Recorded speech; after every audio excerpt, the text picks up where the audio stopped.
Good morning, everyone. Welcome to this prediction live edition with Rich and Haas this morning. And hope you guys had a wonderful Thanksgiving holiday. Hope you guys had a safe Black Friday if you went go Christmas shopping and whatnot. And hope you enjoying your Saturday morning. And we're here to predict Survivor Series with you guys and get your day going. First off, Rich, how you doing this morning? Doing good, man. Doing good. Yeah, my wife and daughters were out shopping. They were out at the crack of crack yesterday morning, and uh, they were out probably 6, 7 hours doing their shopping stuff, and Ooh, I used to works do for me. that. Go ahead, do your thing, man. I've done it, but I guess because now I work on Black Fridays again, I rather do everything online. Makes it quicker, faster, easier, and I did all my online shopping for the kids weeks before Thanksgiving and all the holidays still Yeah, started. I think yeah, they always got something on Amazon. They usually do like the week or 2 weeks before Thanksgiving. I always participate in that, and that's when I get most of my Christmas deals done quick. yeah. Black Friday is not Black Friday anymore. I mean, it's pretty much the whole month of November, and then you got Cyber Monday and whatever else they're calling. The one thing that I do like that they still do, and American Express is a big part of it, and with what I do professionally, it makes a big difference, is that Small Business Saturday, where they Yeah. push, shopping local, shopping those mom and pop businesses in your area.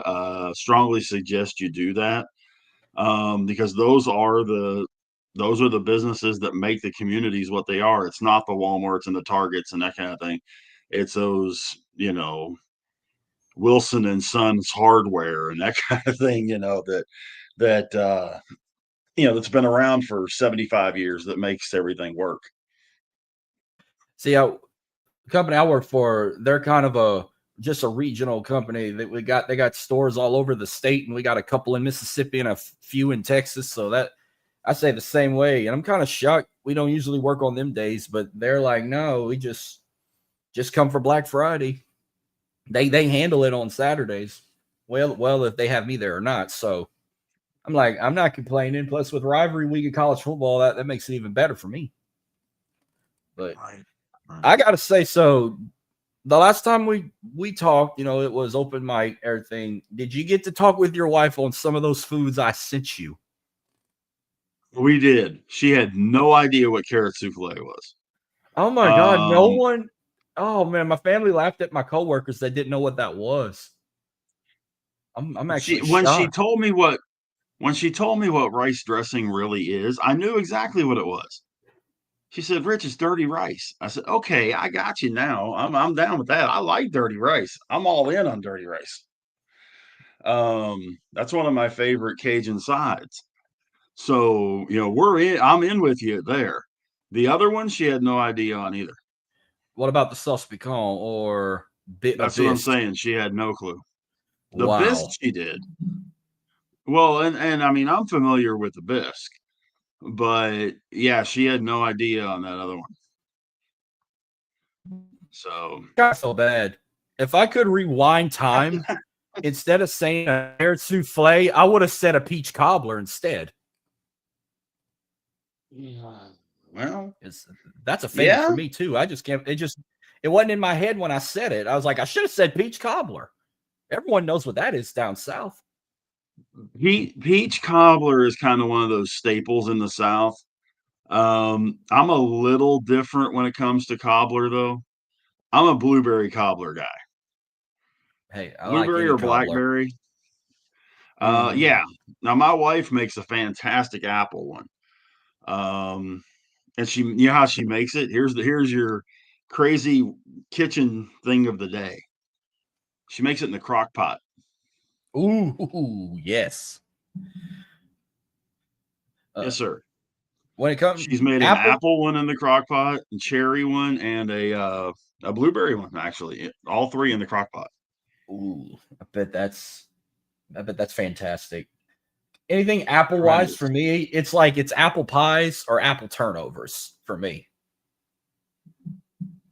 Ooh, apple turn. Arby's apple turnover, or Arby's cherry turnover for that matter. But Arby's turnovers in general, heck yeah, man. All Oh, in. I would get one on the side. Anytime I get the what is it, the classic, the beef and cheddar I always get that beef and cheddar classic with the biggest order of curly fries you can get, and I'd get one of them apple turnovers on the side. Like I get about 2 of those, and I'm loaded. Yep. Yeah, I mean, though the turnover that, and that's something that nobody else has. You know, we there was a thing the other day I read that Arby's was closing all these locations and all that.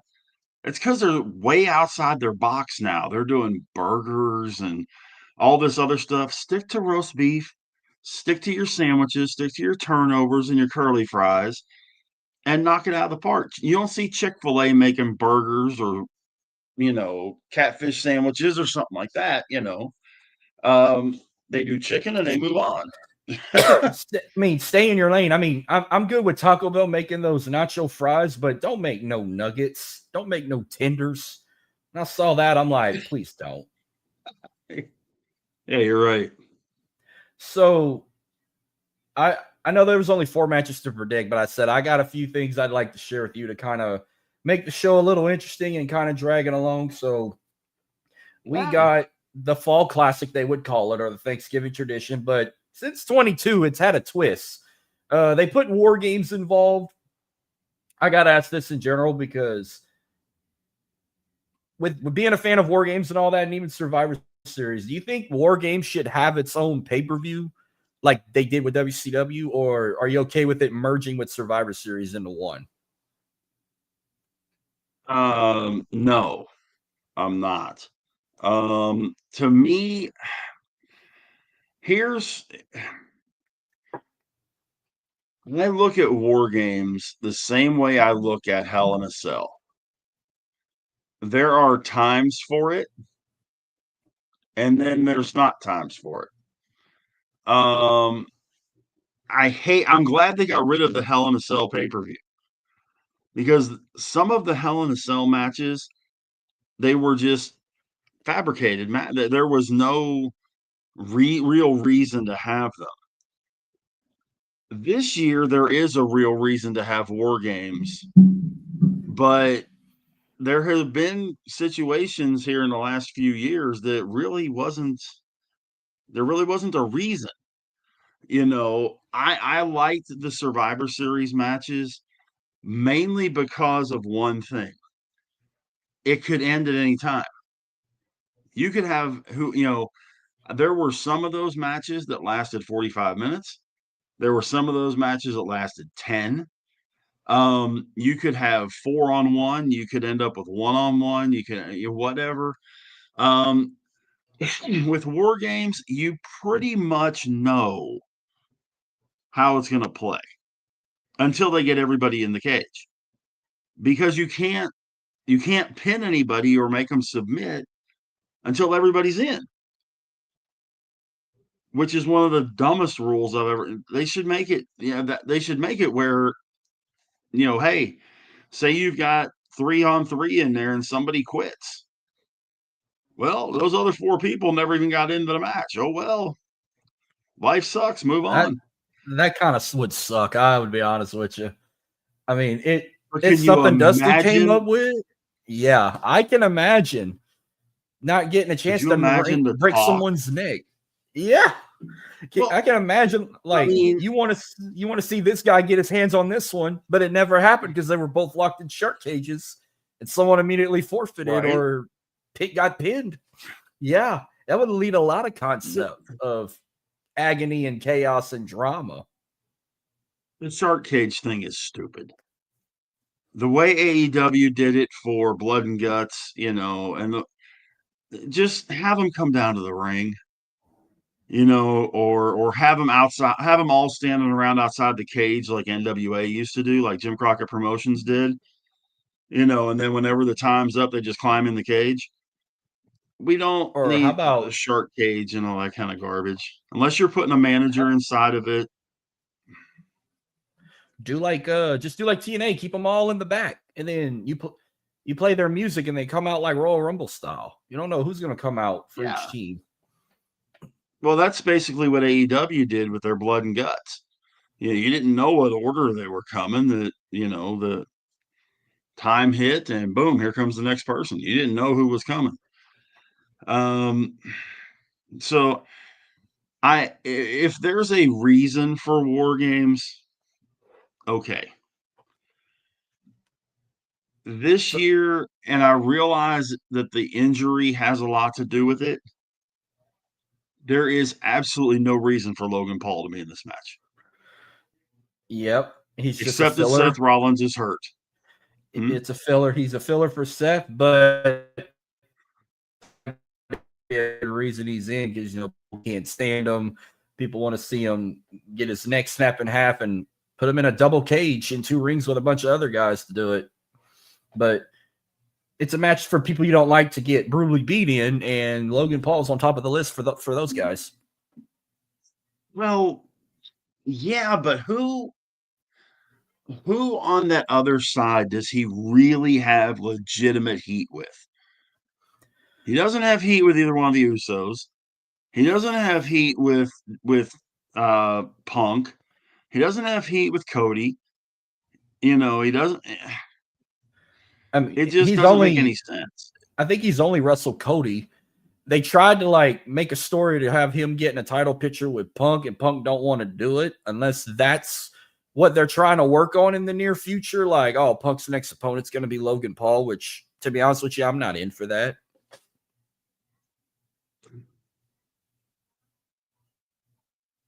I think they could do an interesting build to it. You got to admit, both guys would do well on the mic. And I'll be I think I've mentioned this to you before. As far as an outsider coming in, find me somebody that is adapted better than Logan Paul. You talking about an actual wrestler, or you talking about a celebrity in I'm talking general? about somebody that came in from outside of wrestling and became a wrestler. I can't think of anybody that has adapted to the wrestling business better than Logan Paul. I can't. Not even Ronda Rousey. No. Well, she was horrible. Well, there's only one other name I could think of, and he is back performing music. A lot of people are going to say Bad Bunny because he had a couple outstanding performances. Bad Bunny was close, and I'll give him that one. But he, I'm sure you've seen, and a lot of our listeners right now have probably seen that a lot of the guys even said Bad Bunny put in a lot of work to be able to do this stuff. It's not like the Dennis Rodman thing or the Jay Leno thing or the Snooki thing or whatever, that was just mockery. Stephen Amell has done work, but it's still a mockery of the business. Bad Bunny, Logan Paul are probably the top 2. Mongo McMichael got good. He was horrible at the very beginning when he first got into WCW. But you could tell, being part of the Horsemen and working with those guys, he got better. He was never really great, but you could tell he was at least being respectable as time went on. What about, before we had a Bad Bunny and Logan Paul, the only other celebrity that came from the other side I can remember being one of the most outstanding was Lawrence Taylor.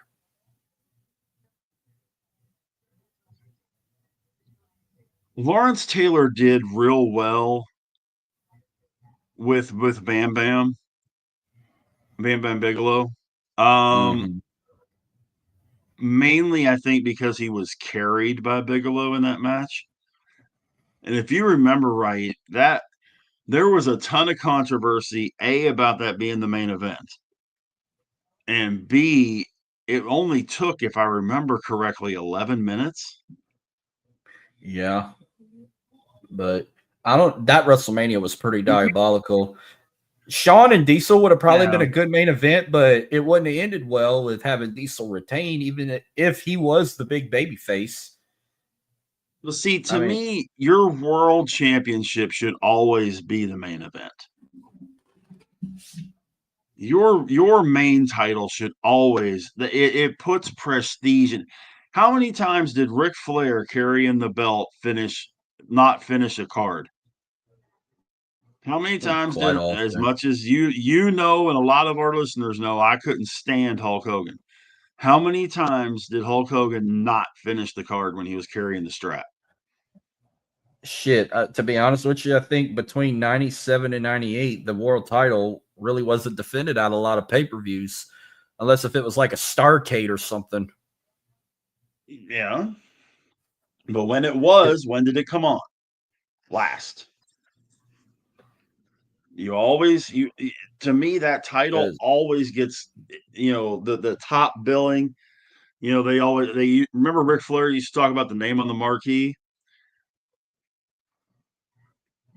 See, going back to 97, whenever Hogan had the title, I can only recall maybe at least 2 or 3 pay-per-views in 97 he defended it. And any other time he either wasn't on the card, or if he was involved like in a tag match with Dennis Rodman or WarGames with the NWO. Or in a non-title match with like Roddy Piper or something. That should have been a title match. Or with Randy Savage or something, like somebody like that. Like, how I don't remember what started Piper. And Piper beat him. Like, that shit, I think it was 96. It was 97 with Sting, which was the worst match ever. That should have been world champion that night whenever he fought Hogan. It was Starrcade 96, I think it was. But I digress. That's just how Ted Turner and Bischoff and Hogan were and all them. Right. And I realize this is another topic for another show. But Roddy Piper is right there in that top section of guys who never won a world title that should have. So he's on that list. There's several of them, but he's on that list. So I got 5 in my opinion. Oh, I do too. I could say mine real quick and not go into detail. Roddy Piper was 1. Scott Hall, Razor Ramon was 2. Absolutely. Owen Hart, if he'd have still been here today, Owen Hart should have been a world champion too. Oh, he would have been. If he was still alive, he would have been. 4. Oh, damn. 4. I'm going to go a little further down the generation. I had one from the Attitude Era, and I missed it off the top of my head. I had somebody from the Attitude Era says should have been a world champion. Ken Shamrock, probably. I'll throw Ken Shamrock up there. But I'm going to throw somebody from the Ruthless Aggression era and somebody from whatever you want to call the 2010s era. Shelton Benjamin should have been a world champion, and Wade Barrett. Oh. Well, Wade Barrett was supposed to be champion. He was supposed to beat Cena. Yeah, Cena shot it down. Yeah. He called an audible and said, no. Mm-hmm. Ain't going to work for me, brother. Oh, I'm sorry. Wrong guy. What you got for yours? No. And see, I mean, and there's even other guys, because you look at a Ted DiBiase. You look at and he's one of my favorites, is Arn Anderson. Arn Anderson. What about Jake the Snake? No. I couldn't see Jake holding the title. But a guy like Double A, definitely. He, when you sit and you look at it and really kind of think about it, what about Greg Valentine? I think he's won mid-card title. I think he won the IC title maybe or the US, but he held the IC title, he held the US title in NWA, but he never held the world title. He kind of looked like he had a little bit of Ric Flair in him, a little Gorgeous George in him. I mean, he had that. He had that midnight. He had what was it? Ricky Morton's hair. You could kind of say that long blonde hair. Yeah. He could have been. Well, and you were talking. You brought up Owen Hart. There's another one that if his career didn't get cut short is Magnum TA. Oh yeah, I remember before the accident, like they were building him to be that next big star before he got in that was a motorcycle accident or a car accident where Car it wreck. ended his career. And Yep. hell, I remember the mustache, the mullet, the leather jacket. He looked like a movie star from the 80s. And Yep. I know that was way Well, before my that time, was and it was that was the whole heartbreaking reason when why I heard about Dusty it. went. Well, that was the whole reason why Dusty went with Magnum, because if anybody remembers Magnum PI, Tom Yeah, Selleck, the it was a yep. TV show, and outside of Magnum's hair being lighter than Tom Selleck's was black, and Magnum's was more like a lighter color. He could have passed for Magnum. He could have passed for Tom Selleck, and the girls were flipping out. Um, and he was gonna be the guy to take the NWA to the next level, and you were gonna have those Flair and Magnum matches forever. So that's who Um, he was supposed to fight. Like he was supposed to get into a feud with, I think it was Flair at Starrcade before the accident, and Flair, then he had to get replaced. And I believed if it would have yeah. happened, Flair would have dropped the belt to him, and he would have been what Well, like he Hulk was supposed. Hogan was. He'd have been the Hulk Hogan of the NWA. Sorry. I agree. Well, and the other thing, they were even talking about the a heel turn for him. Yeah, that'd have been interesting. Would have been. But yeah, I mean, there were all kinds of plans for him. Jim Duggan never won the world championship. Dr. Death Steve Yeah, Williams never won the world championship. Dark Death would have been a good fit. Like, especially when I could see him being WCW world champion. I don't know about WWE, but WCW, yeah. I don't know about And then, of course, a guy that you and I talked about Whoa. off the air. What about Terry Gordy? I could see him if this would have been like NWA, WCW, maybe ECW. Sure. Yes, absolutely. Yeah. That's what I'm saying. I mean, I'm not just saying WWE. I'm saying never was world champion. And he was a world tag champion, and he won slews of titles in Japan, singles and tag. But, you know, I don't know. But we kind of diverted ourselves a little bit there. That's What about oh you? I no. mean, where are you on the difference between the War Games and Survivor Series formats?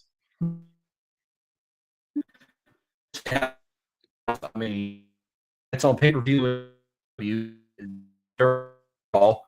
I always would love to see like a random team of 4 or 5 go against guys they're feuding with and like elimination tag team style. I don't know. It was kind of it was its own thing. And Survivor Series don't get a lot of credibility. What people don't know is it's the second oldest pay-per-view behind WrestleMania. Actually, that pay-per-view started the same year War Games was created. They were like 4 or 5 months apart. Uh, Mhm. Survivor Series what used to happen on Thanksgiving night, and it would be just 4-on-4 tag matches till we moved them to the night before Thanksgiving, where Games was created by Dusty Rhodes, and the first one happened at Great Bash 87, sorry, at the Omni, where it was the Four Horsemen, and I forgot Lex Luger was in the Four Horsemen at that time, taking on like Dusty, Nikita Koloff, and the Road Warriors with Paul Ellering. That was the first War Games match they Mhm. ever did. And I went back and Yep. rewatched it, and it was something interesting. I like the whole concept. Like all these people have 2 rings in one giant cage. I like it. TNA should have did that with Lethal Lockdown, but they kept them all in one ring, which was kind of funky. But I wish they'd have its own shows. I miss the whole traditional Survivor Series elimination tag matches and whatnot. But I'll start with Survivor Series first.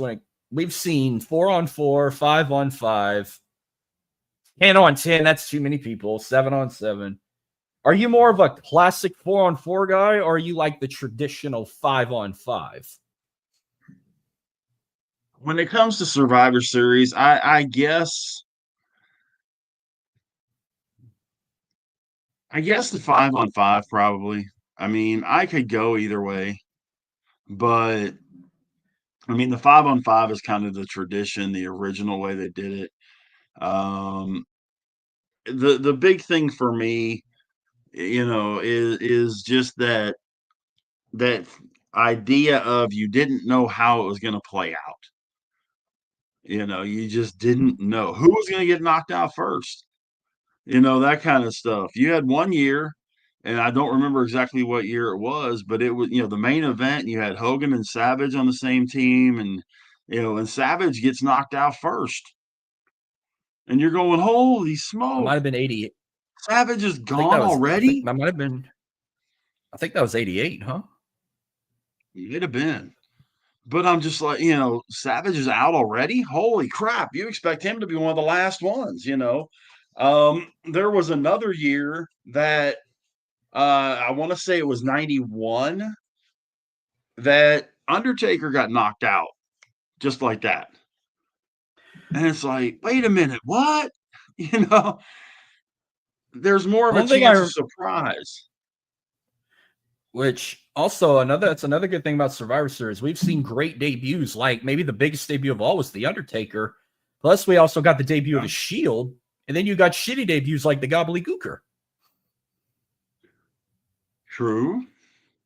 Very true. But the only thing I remember was Undertaker's debut on Ted DiBiase's team. He got eliminated either by, I think it was either a count out or a disqualification in his debut match. Mm-hmm. Well, you mean his debut solo match? No, his actual debut on TV where he was on Ted's team when they first Oh, his revealed debut. him. Yeah, his debut. Yeah, his debut in Survivor Series. He got counted out. And then the But see, we're following forgetting. year, he won the title against Hogan, thanks to Ric Flair. Right, but we're also forgetting about one other relatively well-known guy who debuted at Survivor Series. The Rock. Rocky Maivia. That's another big one. Yeah. So yeah, you had 5 incredible debuts and one debut that people think very corny. Well, the coolest part to the Undertaker's debut. Oh, sorry, man, your mic is like acting really crazy. I know, I'm gonna have to probably put the volume up, but go ahead about it's like you were buffering. talking about. Hold on. But yeah, remember whenever Taker came out and Piper just lost his mind when he was doing color? That I look at the size of that ham hock. Yeah. Yeah, I mean Piper he was awesome as a color guy. A lot of people I don't think give Roddy Piper the credit that he deserves as an announcer. Even back when he was first getting going in Georgia, and he was working with Gordon Soley and all that, he did some great things as Haas gets his technical issue fixed there.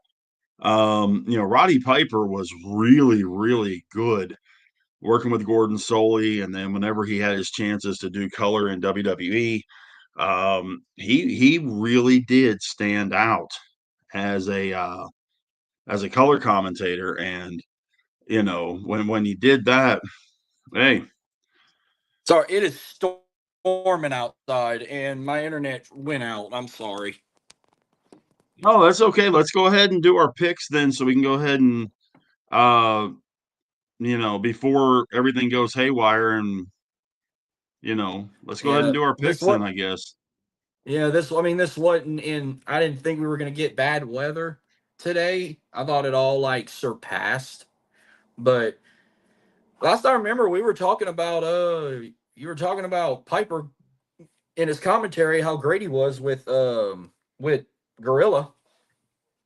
Well, yeah, and a lot of people forget that when he was for like in 81, he was doing color with Gordon Soley in Georgia. and he would be that second guy at the dais there in the studio, and he was good then.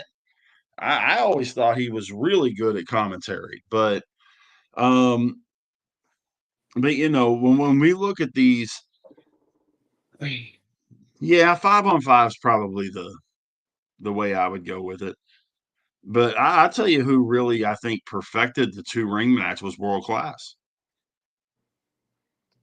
Um, I forgot to throw this in. If you can remember how it looked in the top of your head, if you want to talk about designs of that double cage, do you prefer the OG look where it had a roof on it and it touched the ring apron, or are you a fan of like AEW's where it looks too massive and it can go to the floor, or you like the one WWE has right now? Well, yeah, I mean, I liked it when you had the cage and the roof got lowered down on it once everybody got in. Yeah.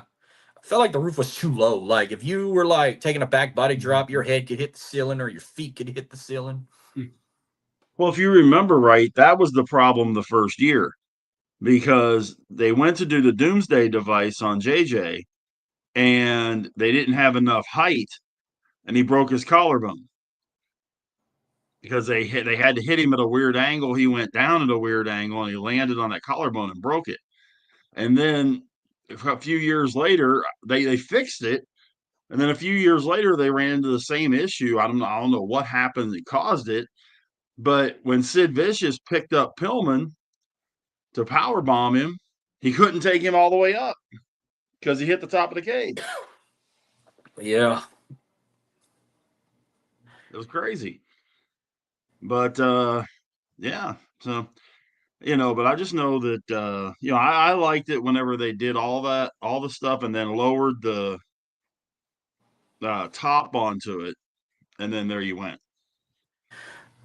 This might be crazy, but I just like how AEW's looks. Like that's the perfect like concept, the height from the I just don't think I don't like about theirs is I don't like the name. I know they can't have that WarGames name. It's copyright issue, so they could have called it something else. But Blood and Guts, I just don't like that name. And I don't like how they break tradition where you can literally get out the cage and it's false count anywhere, basically. I thought the rules was you keep everyone in, you get out, you forfeit for your team. But if they're trying to do stuff on the roof like it's Hell in a Cell, there should be a they should have built some way to get out where without getting on the floor and ruining the concept. But that's Tony Khan for you. Yeah, yeah. I mean, it's AEW does some weird stuff anyway. But in this particular case, it's different. I'm with you. I would change the name. I don't exactly have an idea off the top of my head of what to change it to, but you know, it's one of those deals that everybody does it a little different. And I think if you took a combination of everybody's way of doing it, you could come up with the perfect concept. Um, but yeah, the once you get locked in there, the whole premise should be that you can't get out. That's the whole concept of the cage with the roof is that nobody can get out. So Well, one or two more things before we can predict. Do you have a yeah. favorite? Do you have a favorite War Games match? And do you have a favorite all-time Survivor Series team? Well, favorite War Games match, I have two that are together. Okay. One of which is the original. That NWA one, Four Horsemen, Dusty, Nikita, the Road Warriors. The other one was from War Games Takeover in NXT in Okay. 2019 Nice. when Rhea Ripley and her team against Shayna Baszler and her team, That they might be kicked that might be the one of the best living women's one. dog out of each other. Huh? That might have been probably the best women's War Games match I can remember. They absolutely kicked the ever living dog out of each other. And I mean, it was a springboard for about half a dozen because you had Bianca Belair in there, you had Rhea, you had um, Shayna, you had Dakota Kai, Candice LeRae. Um, Trying to remember who else was in there, but I mean, all of them springboard onto the main roster. Yep. So And they're all big stars, or majority of them. yeah, yep. But yeah, that would be my favorite there, along with the original. Okay, now what about a Survivor Series team? Man, that's a toughie, but simply because it's the only one that my guy was in, I got to go with the Ultimate Warriors with Warrior and Carrie and um, Hawk and Animal. You talking about in '90, Mm-hmm. and they That took was the on only like, one my guy Carrie Von Erich was in. Um, oh yeah, when he was the Texas and Tornado. yeah, yep. So that just because that's my guy, that's the one that I would have up there. And I'm trying to remember who they all fought. I think wasn't it like I'm trying to remember who was in that match against them. And it opened up this show. If I remember right, it was the Brainbusters and yeah, it was Carrie, Ultimate Warrior, the Road Warriors against uh Mr. It's, Perfect, Axe Smash, and Crush. okay, yeah, so yeah, they were the Warriors versus the perfect team. Okay. Yeah. Yeah. Demolition, Mr. Perfect, and Crush. Well, and that was when Crush was part of Demolition. Uh-huh. Oh, Brian Adams. Yeah, it was before he went Hawaiian Crush. Oh, you mean Kona Crush? Well, yeah, Yeah. Kona I, Crush. I still called him the Hawaii Warrior too. Sorry, So okay, so for got a me, cramp in my leg. Sorry. oh, you good. So for me, my favorite War Games match, I'm gonna go back to WCW. This is probably the only time I can ever say I enjoyed a 3-on-3-on-3 War Games match. It was '98. It was Team WCW, DDP, Warrior, and Piper against NWO's Hogan, Bret Hart, and Stevie Ray, and the Wolfpack Sting, Kevin Nash, and Lex Luger. And whoever got the pinfall challenged Goldberg at Halloween Havoc for the title. There was something about that match I really enjoyed, and I think it put DDP finally in the spotlight. Because I used to love Diamond Dallas Page, and it brought him to having an outstanding match with Goldberg that the pay per view didn't really get to see. When with that whole concept of it shutting off towards the end, but that was one I've always really enjoyed. I mean, that was probably one of the only good fall ball pay per views WCW ever produced. I thought was '98. The whole show alone was great, but that War Games match was really fun. Yeah, yeah. You And you then, could definitely tell if you even if you weren't watching the TVs, you could certainly tell when WCW started going downhill simply because of the pay-per-views. Because of the quality that you used to have that you didn't have anymore. Um, but yeah, you're right. That was definitely a diamond in the rough, that match. yeah, and that was probably one of their only like good pay per views of 2 or 3 good pay per views in '98 was that one. That was probably like their last good one for a while. And then best Survivor Series team, I'm gonna go to there's not a lot of teams that ever had a clean sweep, but I can tell you there was only one 5-man team that had a clean sweep, and that was DX, the Hardys, and CM Punk in 2006 when they swept Rated RKO, Johnny Nitro, Gregory Helms, and Mike Knox. Like That match was Sean made that match so entertaining and funny. Super kicking Mike Knox immediately, eliminating him, and then the whole hugging on Melina, and they both have a jump scare when they saw each other face to face. Like it. Plus, it was a great build up. That each of those guys were feuding with someone. DX was feuding with Rated RKO. Jeff Hardy was feuding with Johnny Nitro for the IC title. Matt Hardy was feuding with his cousin Gregory Helms. And CM Punk was feuding with Mike Knox in ECW over Kelly Kelly. So it had a great concept of putting two good teams together, but the team I was rooting for had a clean sweep, and no one expected a clean sweep. They thought it was going to come down to the Oh, wire. No, they shut that whole team out in like 10, 11 minutes. yeah, and you didn't see a clean sweep very often in Survivor Series. You would at least see one person on the other side get knocked out, but you didn't see clean sweep very often. I think there was probably like maybe one clean sweep, maybe like in the early 90s with a four-man team, but anything like that one on four shit Big Show did in 99 didn't count.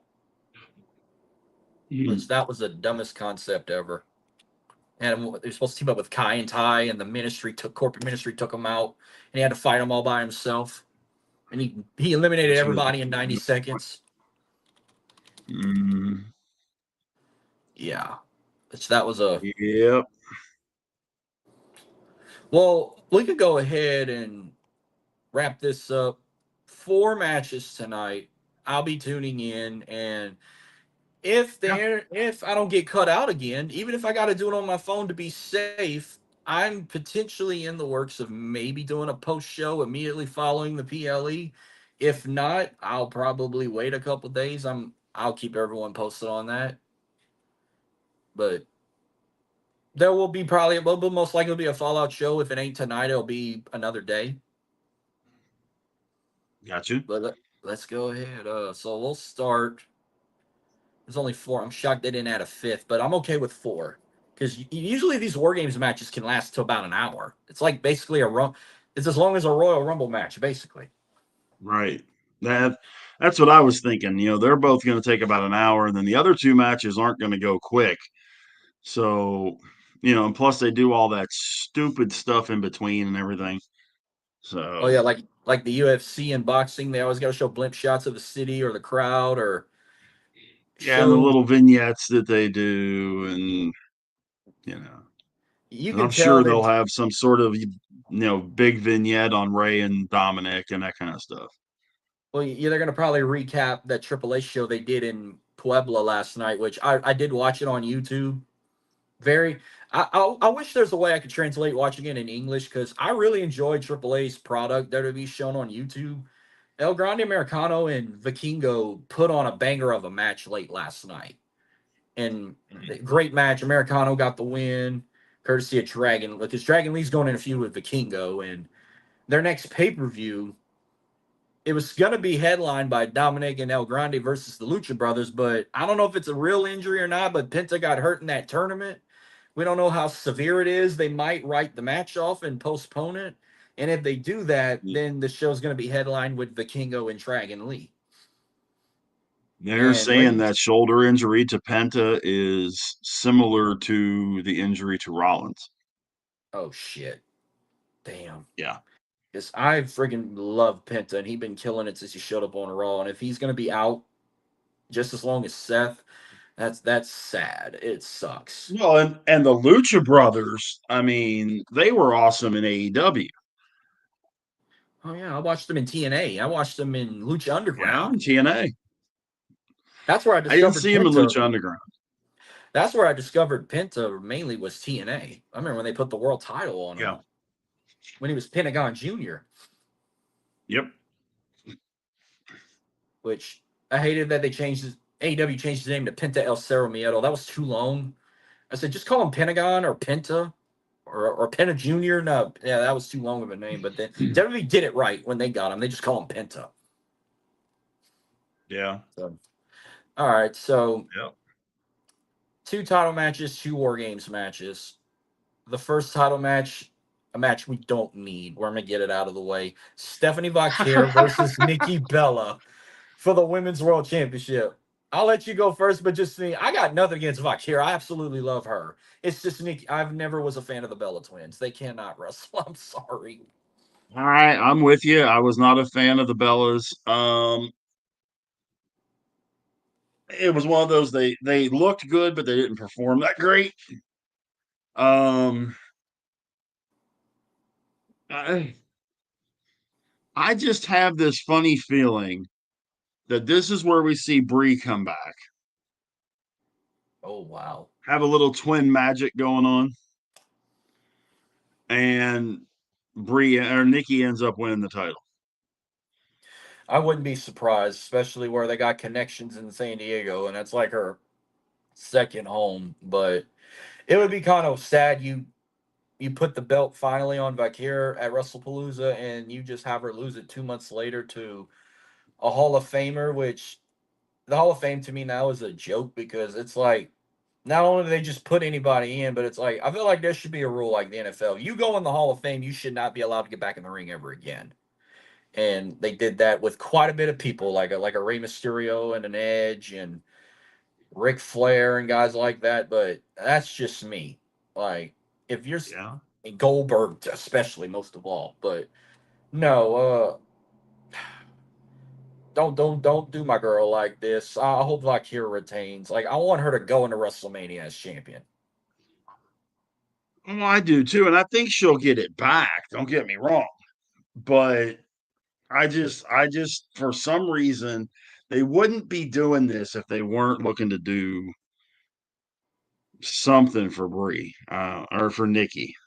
I mean, I don't know if it's the Cena thing, you know, with their past relationships and that kind of crap, or what it is, but I don't know.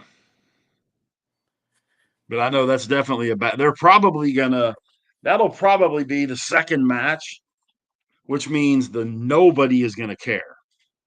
That's going to be the piss break before this next one we predict right now. Um, John Cena versus Dominic Mysterio for the Intercontinental Championship. John Cena's final PLE match before he officially retires. Mhm. I knew they needed to do something big for Dom because it's in San Diego, it's in the ballpark of his Right. baseball team.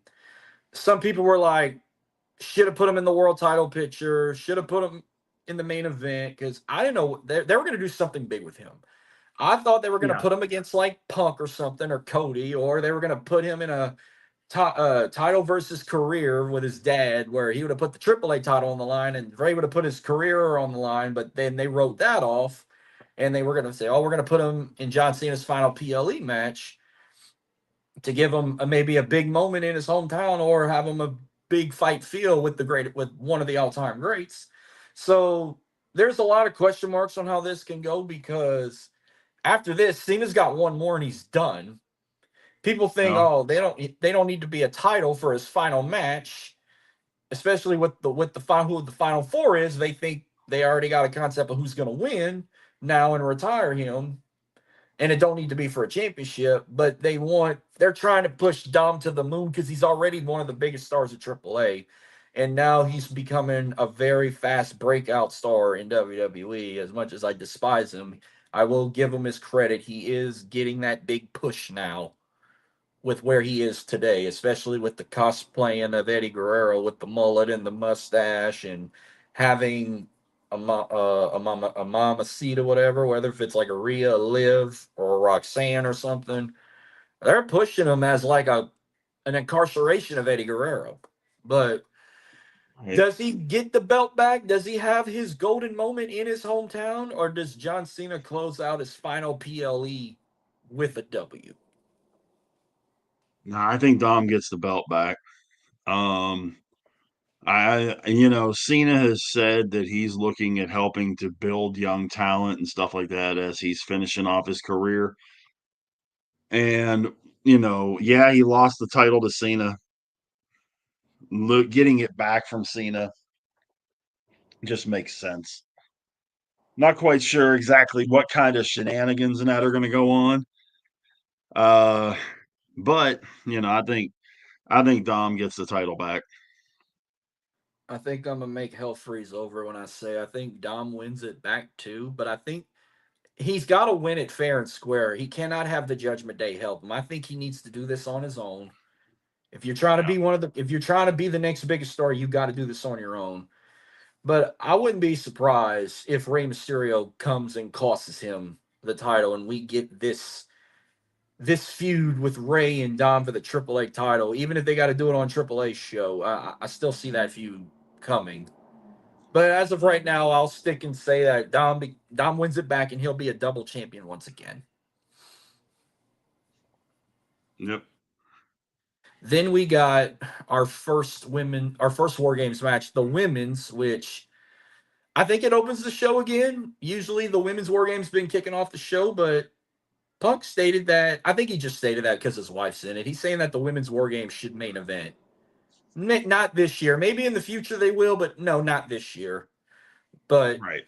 one team you got whoever I'm guessing Rhea's the team captain. Rhea Ripley, Io Sky, Alexa Bliss, Charlotte Flair, and AJ Lee versus Nia Jax, Slash Legend, Becky Lynch, and the Kabuki Warriors. I don't even know who the team captain really is going to be for this one. I feel like Nia kind of put the team together, but Asuka's kind of been leading the charge.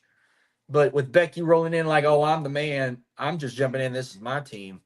At least I think they got, I mean, both teams got good chemistry of putting in a team together. It's the men's one that's going to have some concept with that. But I think this is going to be a very exciting feud, the War Games feud, because you got Becky feuding with AJ, you got Charlotte and Alexa feuding with Nia and Lash, and you got Rhea and Io feuding with Kabuki Warriors. You want something like this. You don't want to just put randoms fighting randoms. You want Right. feuds to come together. This is a perfect example. So, give me your take on who kicks off War Games with a win here, and who takes the Well, pinfall. I that's the toughest part. Um, I do agree with you that the concept they laid it out right. Um, who wins?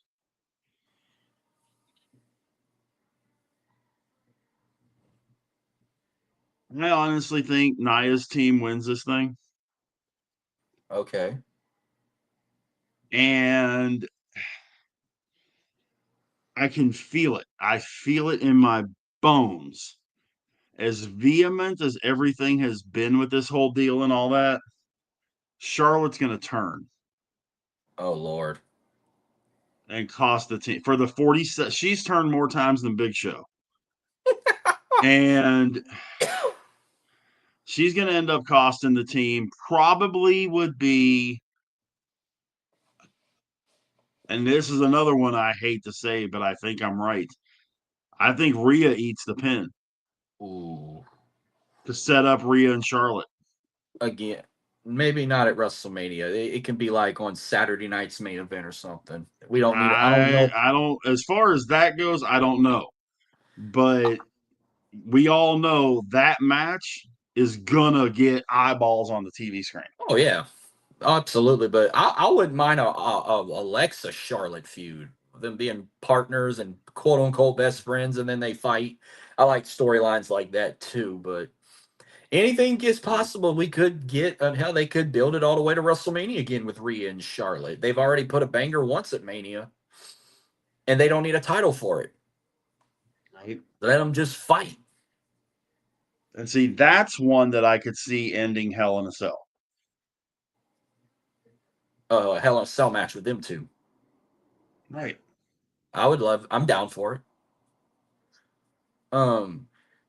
Okay, I'm gonna add this as a bonus too. You said Rhea takes the pin. I don't know Uh-huh. who would pin her, but here's my take. I think Io starts the match for her team, and on the other side, it's either Kyrie Sane or maybe a Lash Legend. But I'd like to see Io and Kyrie start it off. Two Kabuki Warriors going, kicking it off.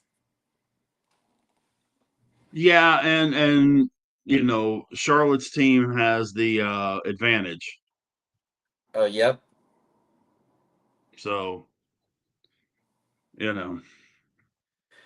And then we got the men's War Games. I think on main Uh-huh. event. One team you got. CM Punk, who's the world champion, and the WWE champion Cody Rhodes. But I feel like now, since this dad created this, I feel like Cody's going to probably be a part of every War Games match from here on out. And you got the Usos, and you got Roman Reigns versus, if you want to call this entire group division now, but you got Braun Breaker, Bronson Reed, Logan Paul in replacement for Seth, Drew McIntyre, and Brock Lesnar. Something tells me Brock in this match is going to make it more fun to watch because you know how chaotic he can be in cages. I feel like they Yeah. have.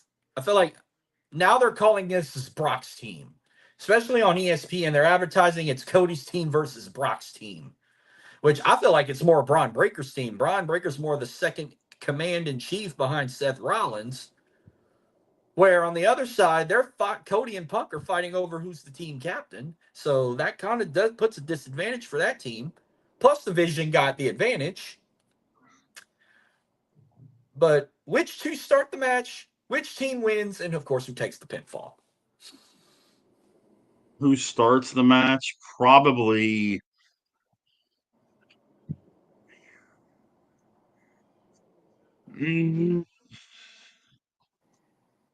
Jimmy and or no, Jay and Bronson Reed. Okay. I was going to say Jay and Logan Paul. It's possible. But I think Jay and Bronson Reed start the match. Yeah, that'll be 2 years in a row. Jay Uso would start War Games. He started it last year. Yeah. Okay, well then who wins and who takes the pinfall?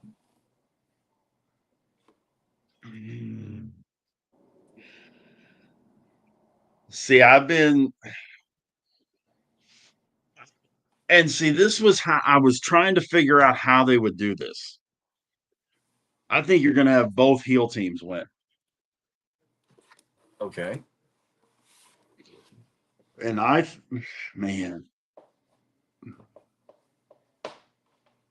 I think Jimmy eats the pin from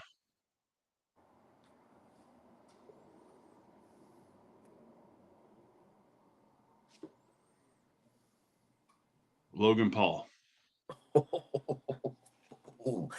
Oh I wow, don't like it. I don't like it, but I think that's what's going to happen. that would be something for the internet to complain about, especially for a guy they hate like Logan Paul. But Well, but see, Jimmy is the only one that's not in a position that a loss would hurt him. because it wouldn't hurt him. So, that's why I think Jimmy loses it. And I would then, you know, I wouldn't be that. surprised. I wouldn't be surprised if Jay takes the pin because Jay is overpushed and everyone don't want him on top anymore. They're they're they're saying, oh, it's like Roman Reigns 10 years ago. They're just shoving him down our throats with. Everyone's getting tired of the eating. Everyone's getting tired of like the 10-minute entrances and eating for like an encore. And They everyone's already. they are, but here's the thing.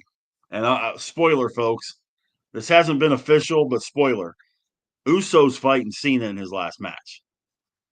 You think it's Jey Uso? Go back to the That's Royal Rumble. hey, I wouldn't be surprised. But I know a lot of people are going to get mad because everyone's complaining. We don't want another Gunther Jey Uso final like they had for King of the Ring or whatnot, or for the world, or for a shot at Punk for the World Championship.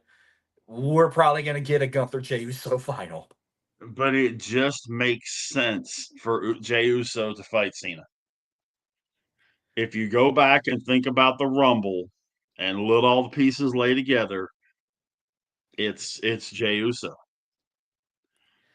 Dark I horse in the whole thing is LA Knight, but I don't see it. I see Jey Uso and Cena at Saturday night's main event.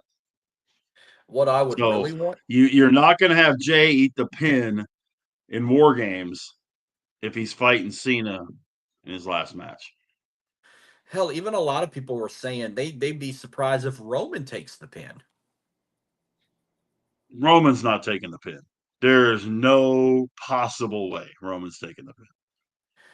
I could see maybe one of the champions getting the pin, but if Punk gets pinned, he's gonna get pinned by Logan Paul, and that could lead to a title feud. But you ain't got to worry about. Possible. I think both Roman and Brock will be the last two to come out the cages. Brock's gonna be dead last for his team, Probably. but I think you're I probably feel right. with how good and how that far they're pushing Braun Breaker, I could see Braun Breaker scoring a pinfall on someone. Maybe like I could see Braun scoring a He pinfall on could. CM Punk. He could. It So could be Braun, but I just for whatever reason I just got this weird feeling that it's going to end up being Logan Paul. I don't like it, but because if Jimmy goes down, what guy on that other team does it benefit to pin Jimmy Uso? There really isn't one. It doesn't benefit Bronson Reed. It doesn't benefit Ron Breaker. It doesn't benefit McIntyre. It doesn't benefit Lesnar. The closest person that could benefit is Logan Paul just because he gets another pin on a pay per view, PLE. That's the only logic that I can use behind it, which we all know logic doesn't necessarily mean a whole hell of a lot in WWE. But at the same time,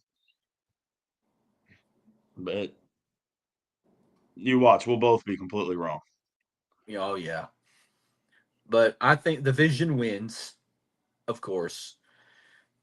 I'll just because I want to see them fight for a title. I'm gonna say Braun Breaker pins CM Punk. Okay. But that's all I got for this. This was fun, even though I had a minor Yeah. issue, but I popped back up in seconds because I'm always prepared for the bad to come. But I hope you enjoy. I know we got a lot of great rivalry games in college football. I'm gonna be on that all day, all night, even while watching the Yep. Survivor Series. But we'll see how the night goes. If I'm in the works to do it, I will get on here and immediately do a recap show of Survivor Series. If not, wait till the next day or whenever. I'll keep you posted on that. Sounds good. But this was fun. I know for those watching, you can find me at Big House 337 on X, Facebook, Instagram, YouTube, and Driving to the Top Productions. And with mine, Big Rich 8371 on Twitter or on Facebook, just my name, Rich Richardson, or right here on Driving to the Top. All right. Well, this was fun. I mean, Saturday mornings are. Yeah. This wasn't too bad. Like, I wouldn't mind doing this for like PLEs. Get up in the morning and predict them. That way, the match card is officially set. Yeah. Yeah, it's Plus, definitely something we can look at making more consistent. Nick, yeah, I feel like it would be a while for the next one, which will be probably the Rumble. Yeah. Yeah, Rumble will be the next one. Yeah, because I don't watch AEW pay per views. I ain't paying that much for that. And then TNA, I mean, they just do it every quarter of the month. But I haven't really been keeping up with TNA lately. But I'm gonna try and get back on the TNA train again. But Gotcha. all right, man. Well, enjoy All right, your buddy. Saturday. Enjoy Survivor You Series. too? Enjoy college football and the rivalry games. And I'll catch you. I'll catch you next week. Sounds good, man. Appreciate y'all watching. Yep. Appreciate y'all too. Thank y'all.